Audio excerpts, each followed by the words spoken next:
दो मैच दोनों में हार का सामना, तो क्वालिफिकेशन तो अभी बहुत मुश्किल हो गया, पर क्या India turn this crisis into an opportunity?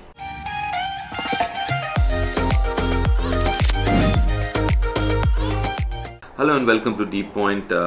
खैर इट्स क्वाइट डिसअपॉइंटिंग ऑब्वियसली कि आप इतने बड़े एक टूर्नामेंट में आके you lose your first two games against two main competitors जो हैं New Zealand Pakistan to qualify for next round. So obviously that is disappointing. I think obviously we'll figure out क्या we can turn this crisis into an opportunity. लेकिन सबसे पहले कुछ चीज़ें जो बहुत ही disappointing, देखिए पहले भी मैं कह चुका हूँ कि हार जीत लगी रहती है. You win some, you lose some. You know, it's a sport. ठीक है, लेकिन couple of things which were disappointing was first of all the philosophy.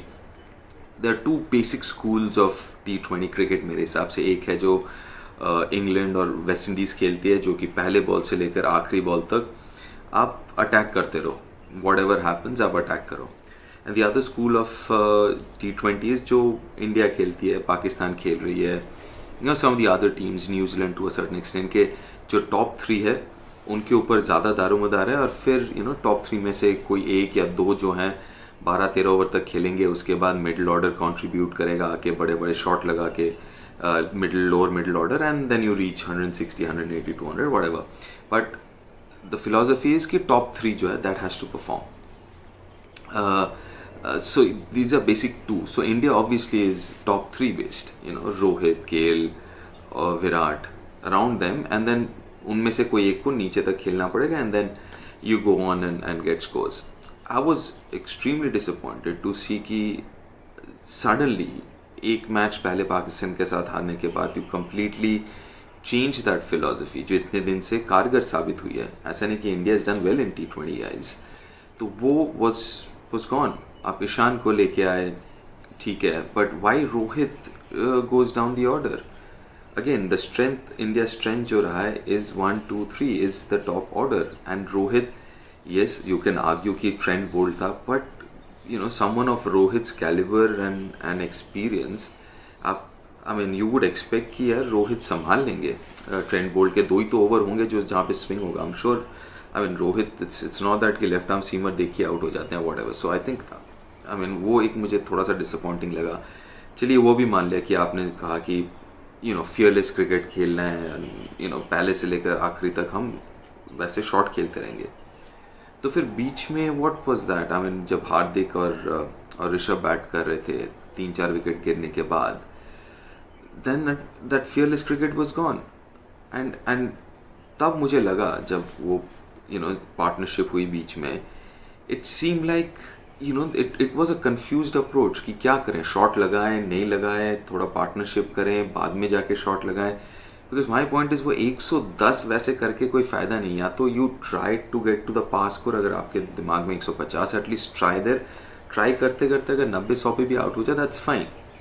You know आप ट्राई करते हुए आउट हो गए, लेकिन वो बीच में ना इधर के ना उधर के, and it just looked that way the whole batting approach.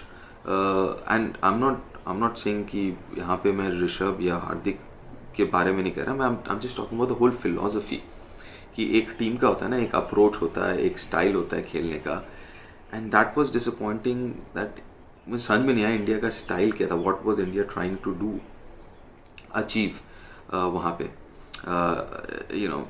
But anyways हम विराट भी जैसे आउट हुए, जनरली विराट स्लॉग स्वीप नहीं खेलते. I was little surprise to see slog sweep. 3rd over में जब सैंटनर आए बॉल करने, did not take a chance. तो I mean it was like समझ में नहीं आया. I mean it was a very confusing approach. It seem like India did not have a plan और did not have a plan B.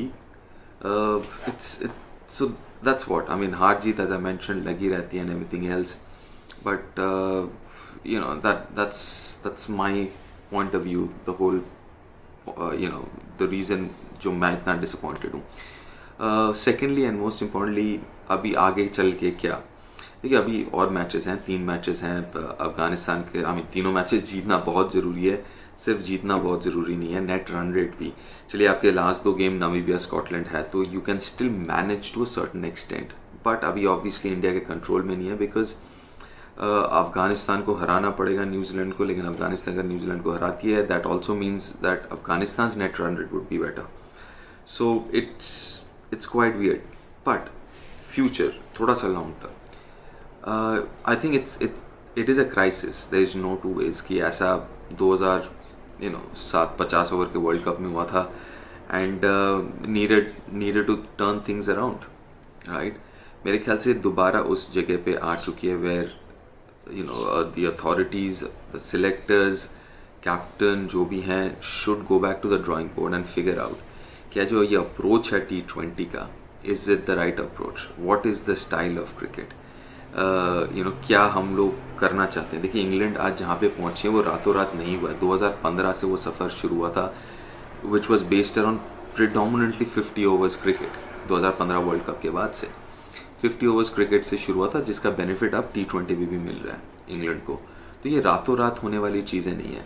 तो कहीं ना कहीं मुझे लगता है कि India should go back to the drawing board and figure out क्या करना है यहाँ से आगे बढ़ते हुए. And one of the things that comes to my mind सबसे पहले is just if we are talking about fearless cricket, तो बहुत ज़रूरी है कि we forget reputations to a certain extent.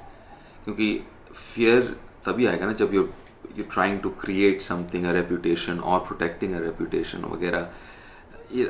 So I personally believe कि थोड़ा सा अगर fearless cricket खेलना है, उस तरफ जाना है, तो कुछ चीज़ें, कुछ steps लेनी ज़रूरी हैं from here on, especially in T20 cricket.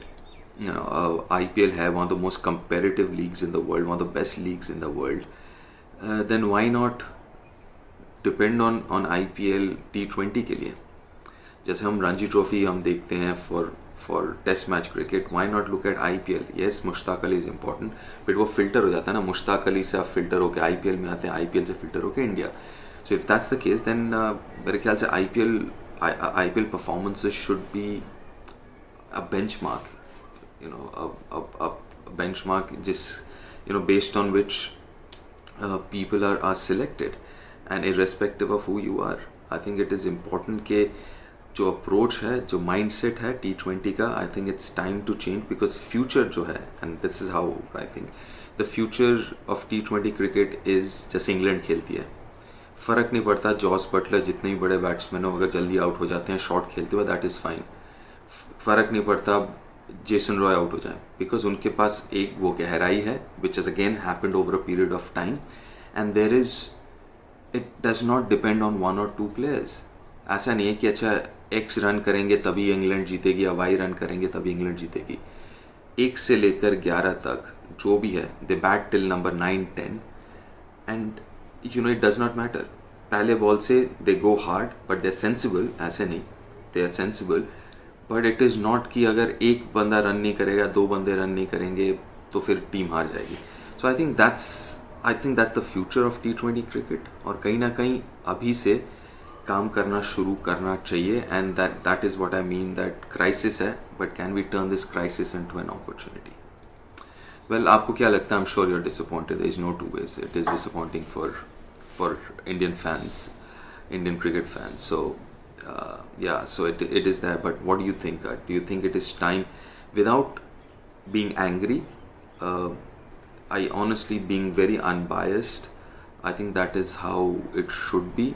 There is an opportunity, I honestly think, as disappointed as I am, I think there is an opportunity to change a few things in especially T20I crickets for India.